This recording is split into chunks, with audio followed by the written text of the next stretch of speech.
다들 풍비박산 날 거고 망할 만신창이 돼서 끝날 텐데 그게 불보듯 뻔한데 어떻게 제가 그렇게 하게 놔두겠어요. 조선일보 방송을 어떻게 이기겠어요. 저 편하려고 가는 거니까 너무 속상해하지 마시고 다들 잘 지내다가 나중에 봬요. 너무 죄송해요, 엄마. 자, 지금 그날 그 밤 들으신 음성, 코리아나 호텔 박용훈 사장의 아내 고 이미란 씨가 사망하기 직전에 남긴 마지막 메시지입니다. 고인은 이 메시지와 7장의 유서를 남기고 지난 2016년에 스스로 생을 마감을 했었는데요. 고인이 이렇게 극단적인 선택을 할 수밖에 없었던 배경, 또 경찰, 검찰의 수사 과정에 대한 의혹이 어제 우리의 MBC PD수첩을 통해서 재조명이 됐습니다. 오늘 하루 종일 이 소식이 아주 인터넷에서 뜨거웠는데요.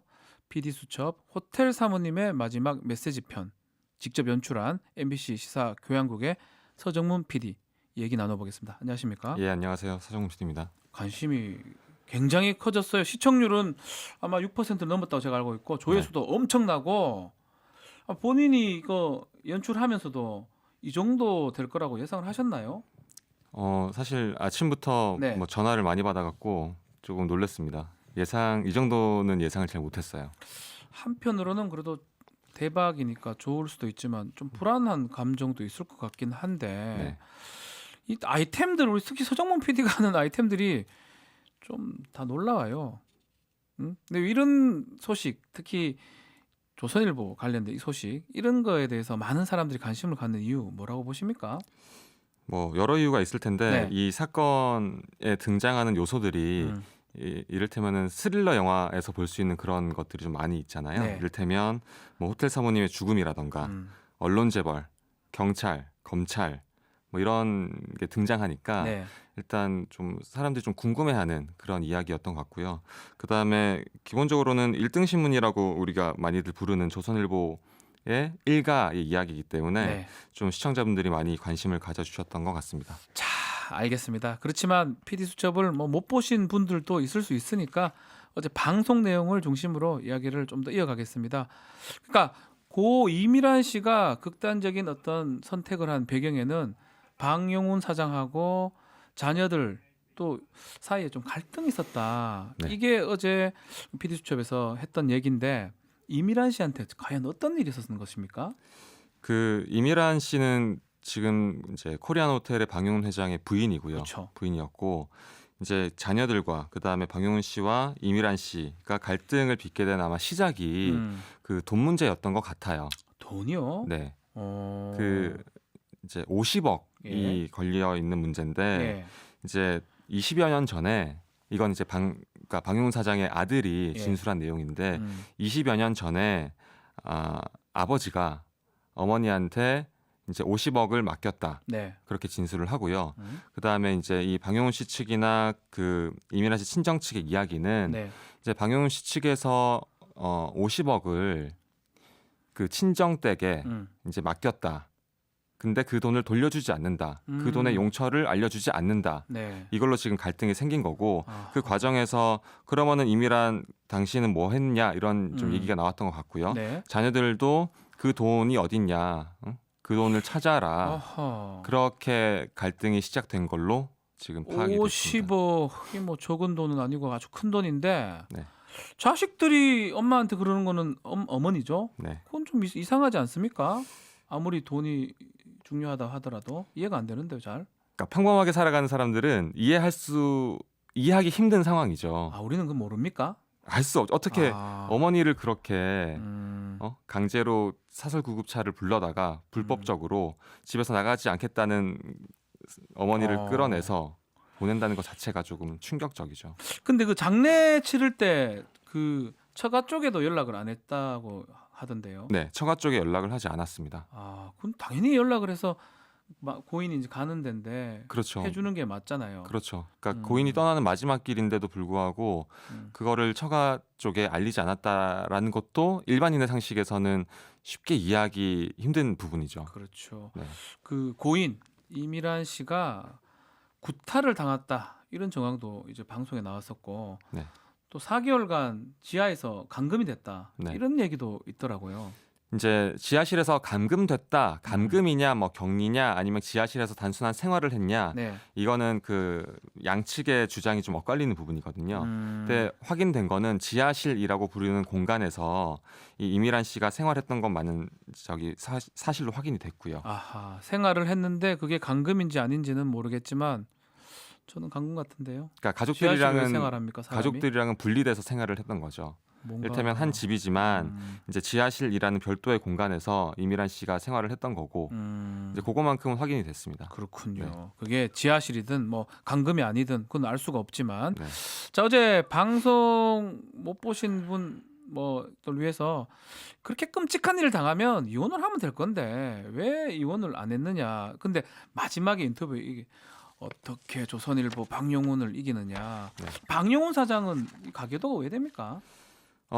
방용훈 사장은 지금 네. 조선일보 사장 방상훈 씨의 동생입니다. 친동생이죠? 예, 동생이고 그다음에 조선일보 주식을 한 10% 정도 갖고 있는 4대 주주기도 하고요. 그다음에 방용훈 사장이 지금 이끌고 있는 코리아나 호텔은 조선일보랑 특수관계 회사입니다.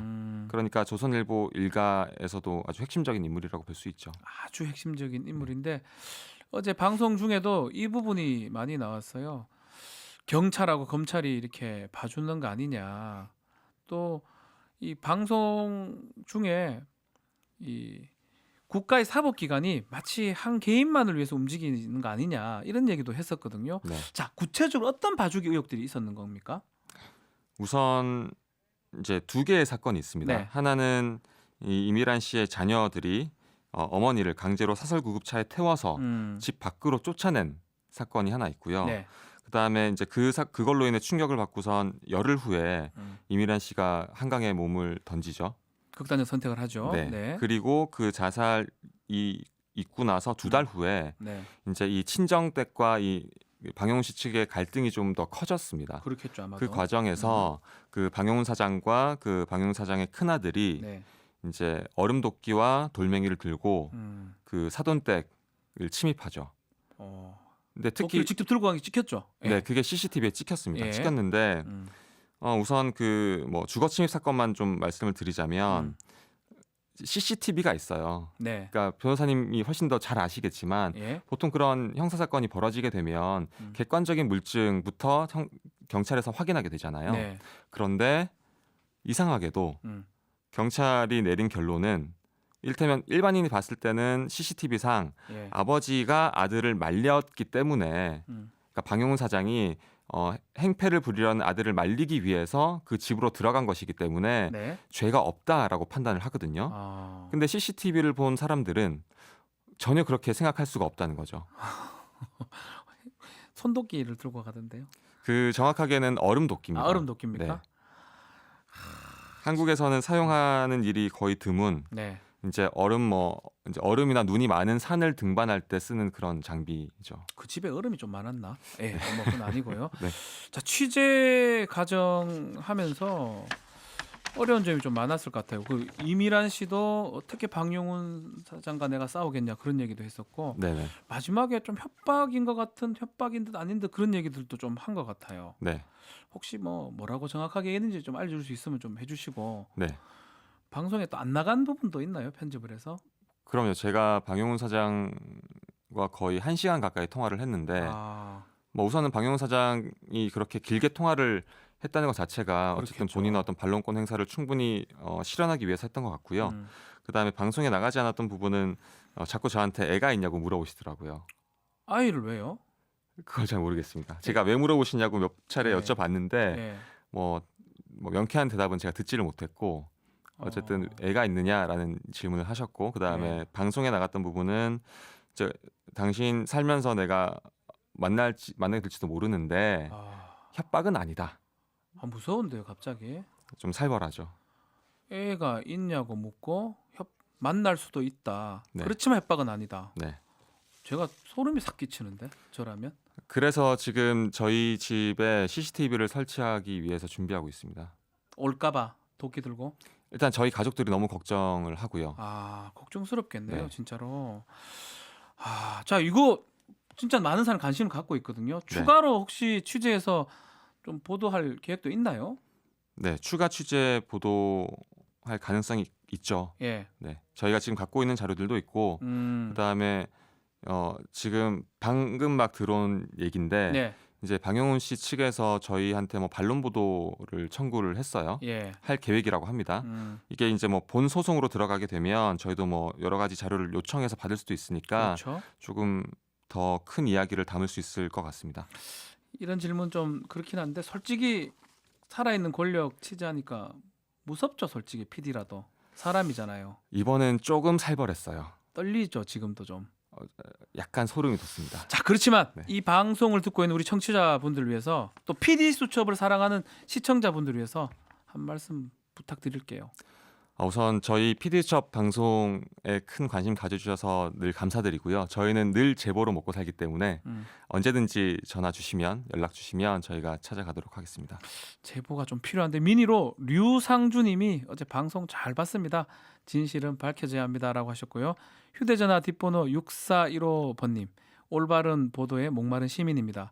서정문 PD를 적극 지지하며 계속 올바른 보도를 부탁드립니다라고 글을 주셨습니다. 예, 고맙습니다. 열심히 하겠습니다. 올바른 취재, 올바른 보도 그것만이 정답 아니겠습니까? 네, 네, 너무 겁먹지 마시고요. 네, 같이 가입시다.